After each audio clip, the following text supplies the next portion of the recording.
எல்லாருக்கும் வணக்கம்.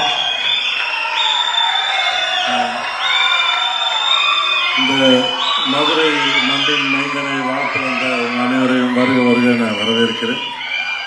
நன்றிப்பா, விடுதலைக்கு வந்து இதே மாதிரி ஆதரவு கொடுத்தீங்க. சூரியோட எல்லா படத்துக்கும் உங்களுடைய பேரன்பு அவன் மேல பெருமழையா பொழியட்டும். என்ன இருப்பா, டைம் ஆச்சு, தியேட்டருக்கு படம் பார்க்க வந்துடுவாங்க, சீக்கிரம் பேசணும். எல்லாரும் இங்க கேட்ட பேச்சிலே வந்து அம்மா வடிவுக்கரசி அம்மாவோட பேச்சு தான் பிரமாதம் பிரமாதம் பிரமாதம். உங்களுடைய பேச்சு வந்து உங்க இயக்குனர் உங்களை எவ்வளவு சந்தோஷமா வச்சிருந்தாரு, அந்த செட் எவ்வளவு அழகா இருந்ததுன்னு அதை சொல்லிச்சது. வெற்றி சார் சொல்லிட்டே இருந்தார், செந்தில்குமார் வந்து மனிதர்களை கையாளுவதில் மிகவும் நல்லவர், அன்புல வந்து பார்த்துப்பாருன்னு சொன்னாரு.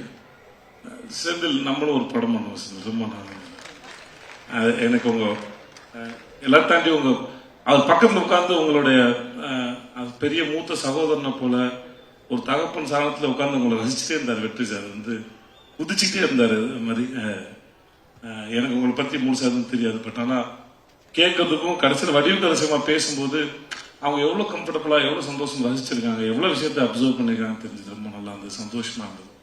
ஸோ உங்களுக்கு முதல்ல வாழ்த்துக்கள். அப்புறம் யாராவது ஒருத்தர் ஜெயிச்சிருந்தாங்கன்னா அவங்களோட ஆரம்ப கட்டம் வரைக்கும் தான் நமக்கு மோட்டிவேஷன், ஓகே இங்கேருந்து வந்துவாங்க.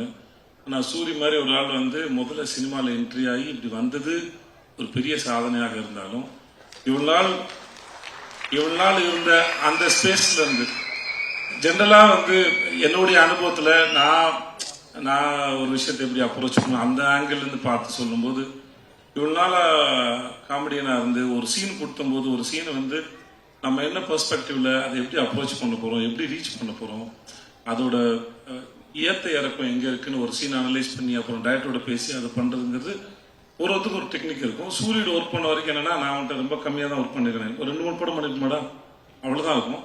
ஆனா ஒரு சீனுக்குள்ள அந்த காமெடியை மட்டும் தேடின ஒரு மூளை வந்து ஒரு ஸ்டேஜுக்கு அப்புறம் இத்தனை வருஷம் பிராக்டிஸ் பண்ணிட்டு அதை எப்படி ஒரு ப்ரொட்டகனிஸ்டா கதையின் நாயகனா வந்து அதை பிரசன்ட் பண்ண போறோங்கிறத யோசிக்கிறது பெரும் கஷ்டம். அது நான் ரொம்ப நாளா ஒரே ஃபார்ம்ல யோசிச்சுட்டு அதுக்கு உடைச்ச இன்னொரு ஃபார்ம் உடைக்கிறதுங்கிறது. விடுதலைக்கு அப்புறம் அவனுக்கு கருடனை போல ஒரு படம் வர்றதும், அடுத்து சிவாவோட ப்ரொடக்ஷன்ல இவன் வினோதோட படம் அது வர்றதும், அவனை அடுத்தடுத்து ஹீரோவை பொசிஷன் பண்றதுல அவன் வாழ்க்கை நடக்கிற இந்த படத்தோட இந்த ட்ரெயிலோட முதல் வசனத்தை போல இயற்கையும் அந்த கடவுளும் அவனை வந்து சிறப்பாக அவனுக்கு வரம் கொடுத்து ஆசீர்வதிச்சுக்க நான் நம்புறேன்.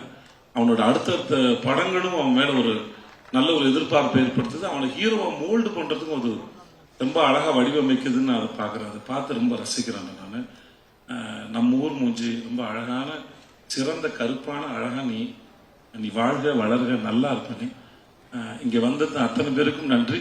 அடுத்த முறை இருந்து மதுரை மட்டும் இல்லாம அகில உலக அப்படியேதான் போட்டு நிறைய ஊர்ல இருந்து அவனுக்கு பேனர் வைப்போம். வர பஸ் 1-2 இல்லாம இன்னும் நிறைய பஸ் வந்து ஆள் வரட்டும். வாழ்க, நன்றி, நான் இருக்கும் நன்றி.